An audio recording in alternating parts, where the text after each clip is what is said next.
Hello everybody, it's me, GhostCritic, with a Comic Book Review Friday video. But not a video in the strictest terms because you can only hear my voice.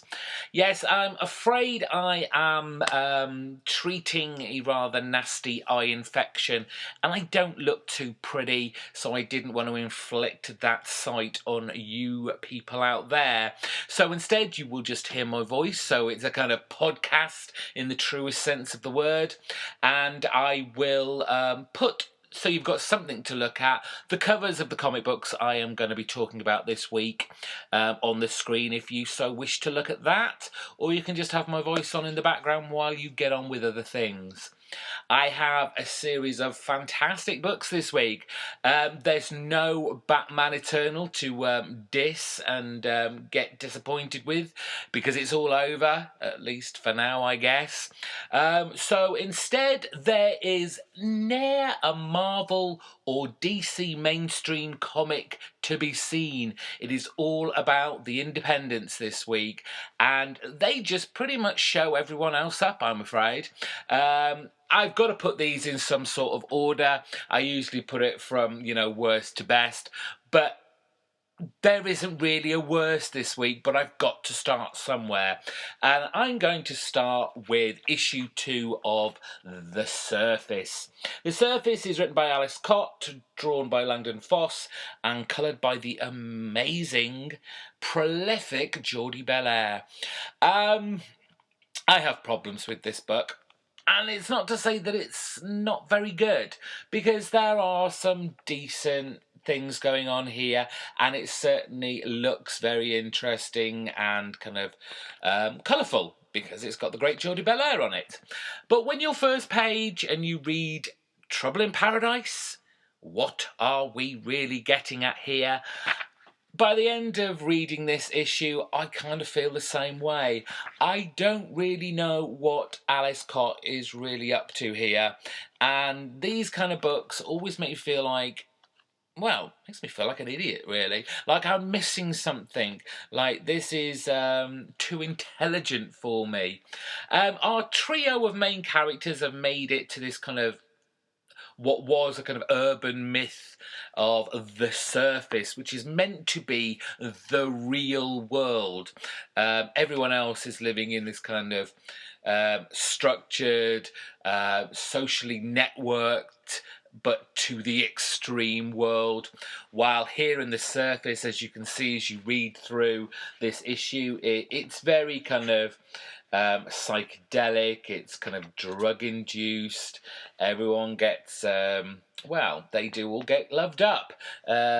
These three are rather close and have a little bit of skinny dipping as they go along. We get to see what to me basically just looks like a mythical butt plug, but it has something important. It's got all these patterns, it's changing, it's making chimpanzees talk.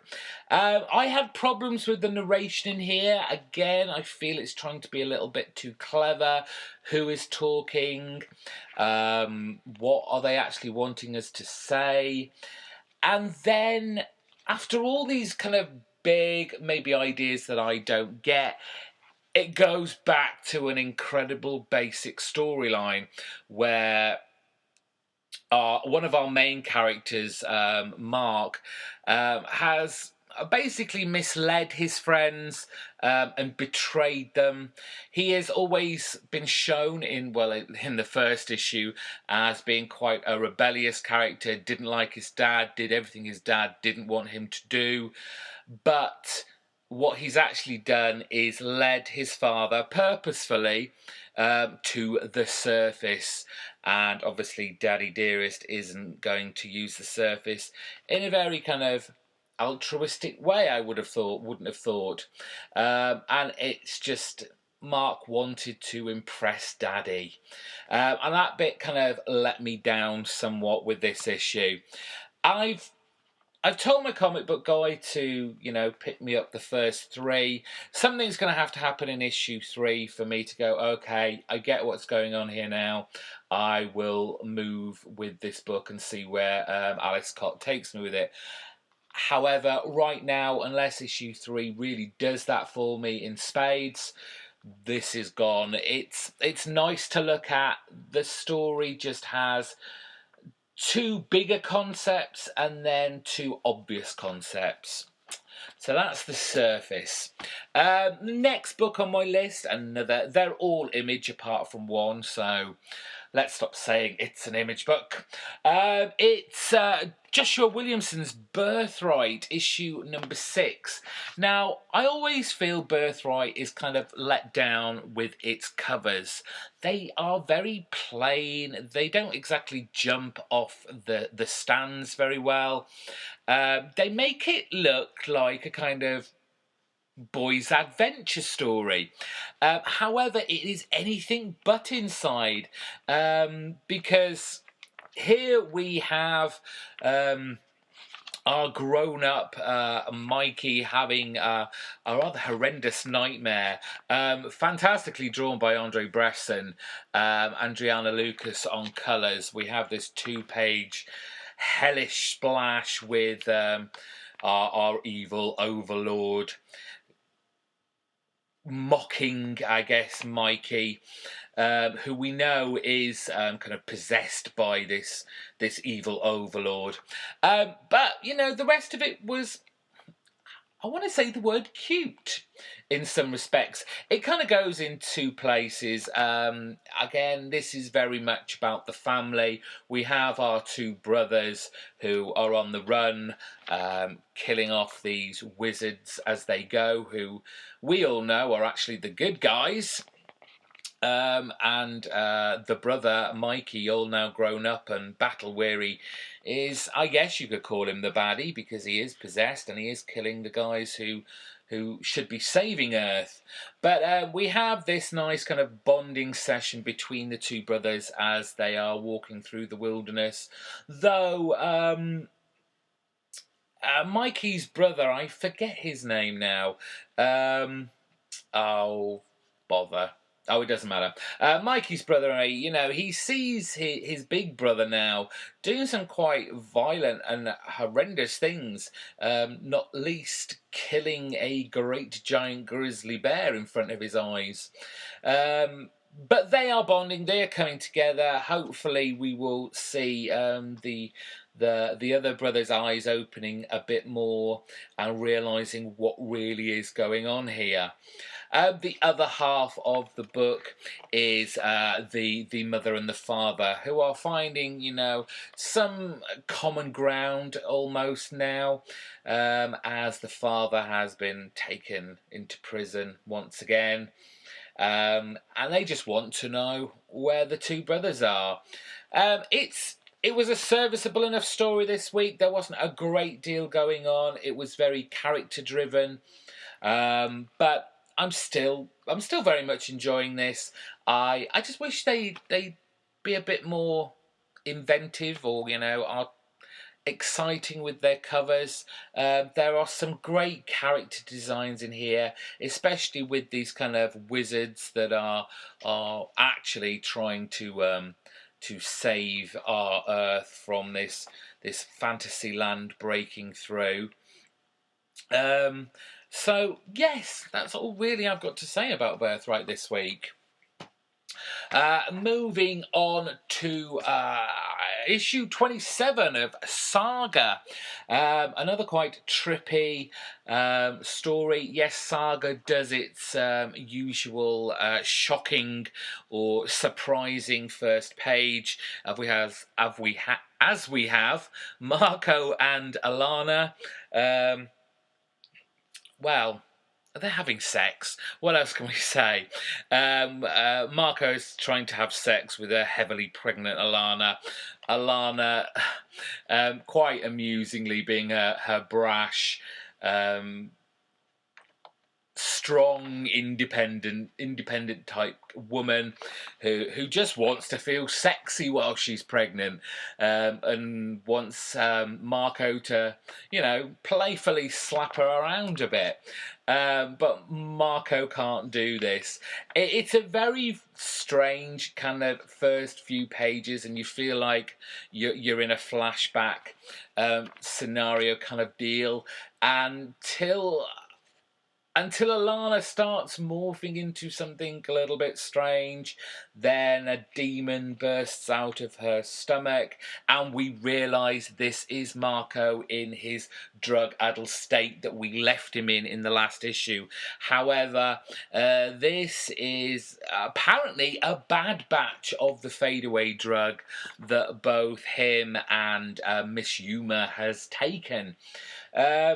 And it's up to Prince Robot and our little kind of baby seal to work out how they are going to bring them out of their drug-induced state.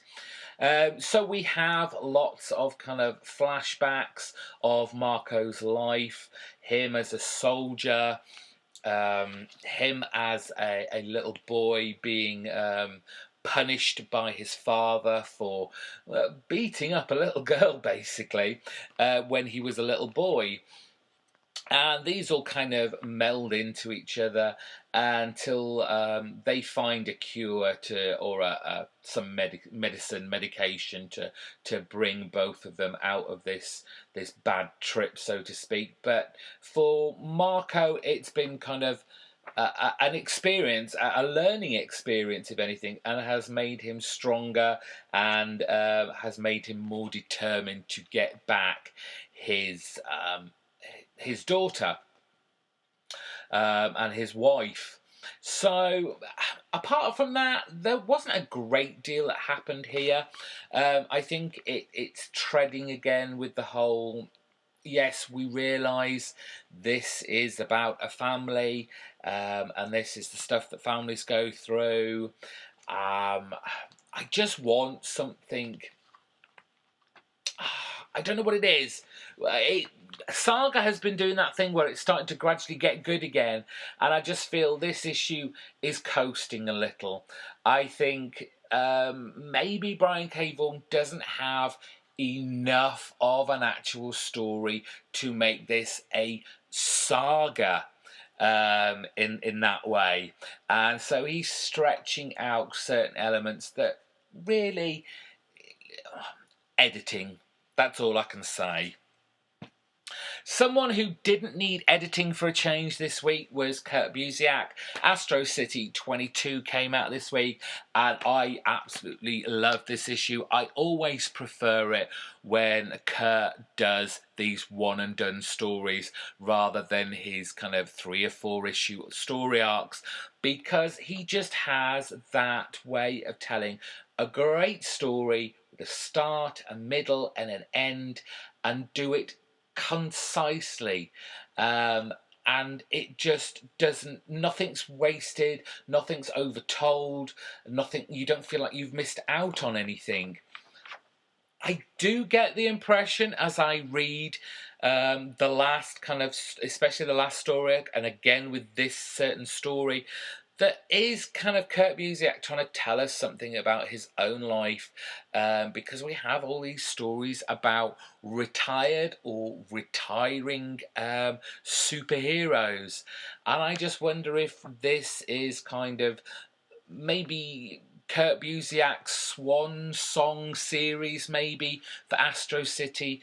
This is what he's going out with. He's going to retire this book, and I guess just enjoy life, because this is what this book is very much about. It's about a superhero from Astro City who found love, found life on another planet, though he comes back to help out Earth. He's worked with the Honor Guard, he's worked by himself, he's had his sidekick, and now he has found love with a woman, an alien woman, had children, but something's not right with his life anymore. He's done everything now. It's time to pass this mantle on, of his superhero character. Who was he called again? Starfighter.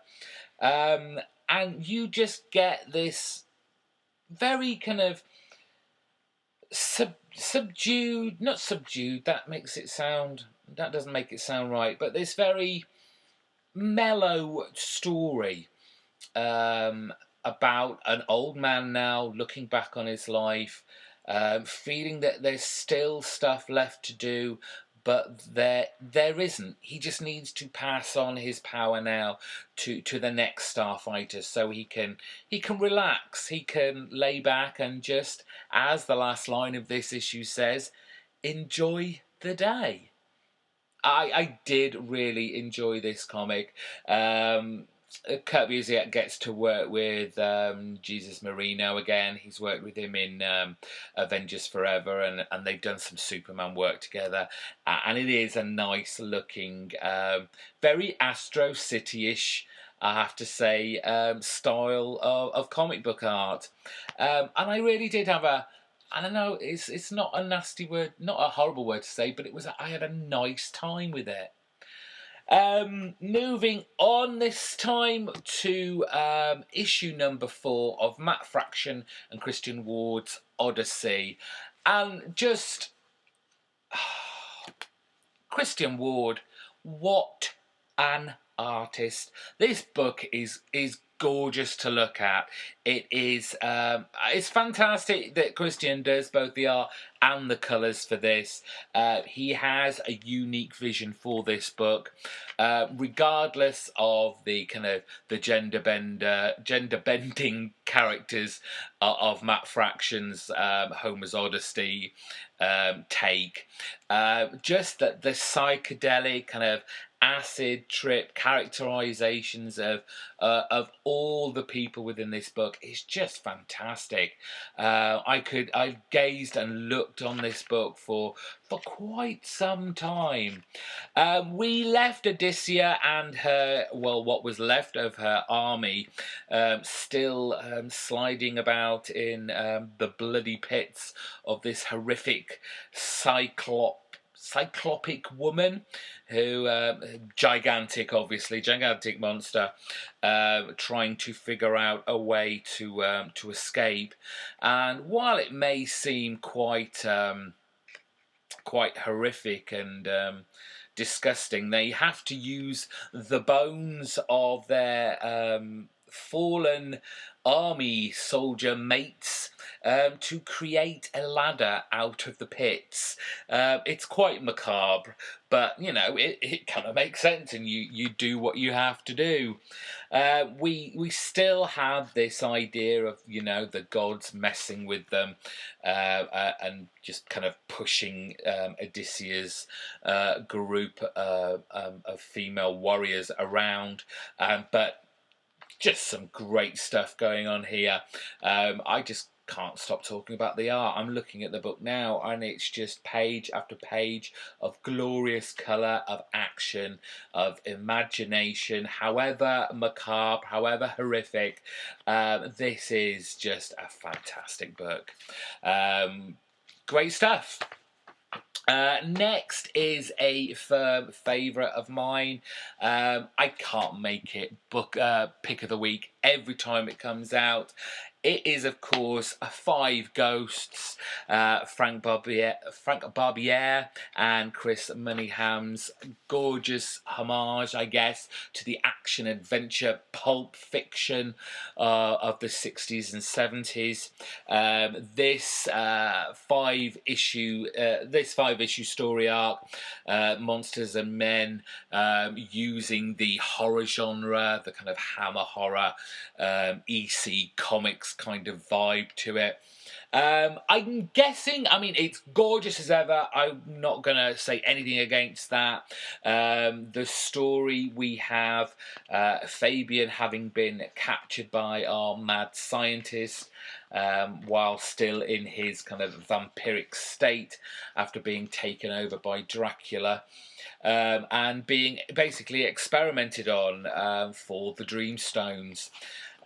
We have Monaghan playing around with that kind of flashback style that he has now, where it's kind of like a rough sketchbook style, where we find about the history of our mad scientist and his links to Hitler and the Nazis, and them wanting the Dreamstones and what they can do with it. My only concern with this book, and why, I kind of said, well, no, I can't make this pick of the week again, was the kind of get out of clause for when Fabian is in a situation he can't actually get out of, and suddenly the power of the Dreamstones kind of take over and allow Fabian to get out of some rather sticky situations. We've seen it done before. We've seen it done now. I don't want to see them use that little escape plan again. Just as you think by the end of this issue that they're going to escape and everything's fine and dandy, his friend, poor Sebastian, starts, who has been himself experimented on by our mad professor, starts morphing into quite the horrendous figure by the end of this issue, and we are, I think the next issue is going to be the climax to this storyline. So looking forward to what Fabian Gray is going to have to do to poor Sebastian to get out of the next little fix. Always recommended. Five Ghosts, a fantastic book.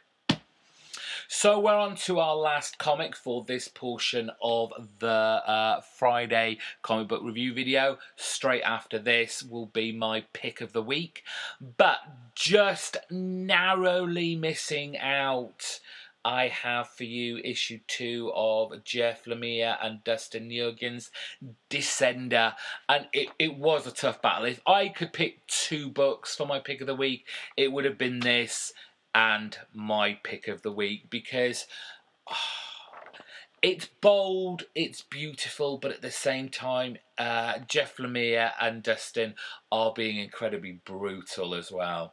The book is basically told in 2 halves.